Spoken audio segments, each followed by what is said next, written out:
Hi friends, నేను miss వచ్చాను. ఈరోజు నేను ఇది మనకి చిప్స్ అండి. ఈ చిప్స్ మనం ఎలా చేయాలో చూపిస్తాను. శామ దుంపలు ఉంటాయి కదండి మన దగ్గర. శామ దుంపల తొక్కలు ఇలా చెక్కేసి, బంగాళాదుంప ఎలా చెక్కుతామో అలా చెక్కేసి, అందులోనే కొద్దిగా నీళ్ళు తీసుకొని ఉప్పు, పసుపు వేసుకొని ఉంచుకోవాలండి. మనం ఇప్పుడు ముందు అలా చిప్స్ దాంతోటి చెక్కేసుకొని ఇలాగా నీళ్ళల్లో ఉంచుకొని కడిగేసి శుభ్రంగా నీళ్ళలో వార్చేసి ఆరబెట్టివ్వాలండి ఒకసారి. అంటే ఒక జల్లెడలో వేసుకొని ఉంచేసుకోవాలి చిప్స్. అలా తీసుకొని ఇలా నూనెలో వేసుకొని ఇలా వేయించేసుకోవచ్చండి. చాలా బాగుంటాయి.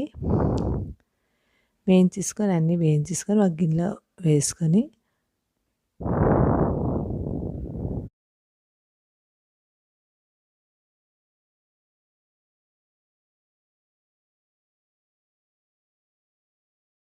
వేయించేసుకొని మనం ఒక బౌల్లోకి తీసుకొని, అంటే బాగా ఎర్రగా వేగకూడదండి.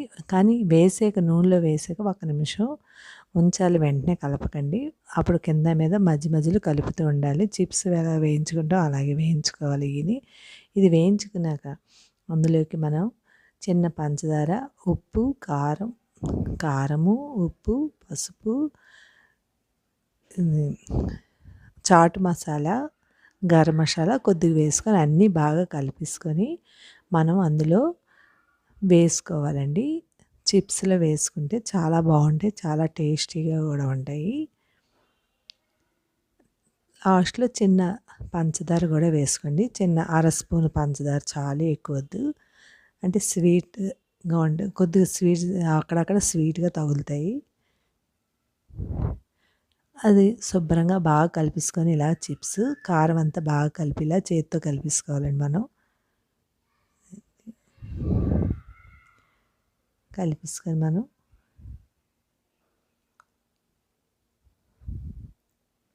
చూసారా, ఇలా చేత్తో కలుపుకోవాలండి. చేత్తోటన్నా కలుపుకోవచ్చు, మనం బేషన్‌తో అలా ఆడించుకున్నా సరిపోతుంది కారం. ఒక డబ్బాలో వేసుకొని, లేకపోతే డబ్బా మూత పెట్టేసుకొని కింద మీద కలుపుకున్నా బాగుంటుంది. చేతికి కారం అవ్వకూడదు అనుకుంటే ఇలా కలిపేసుకొని చూసారా ఎంతో కరకరలాడుతున్నాయి చిప్స్. అంతేనండి, ఎంతో టేస్టీ అయిన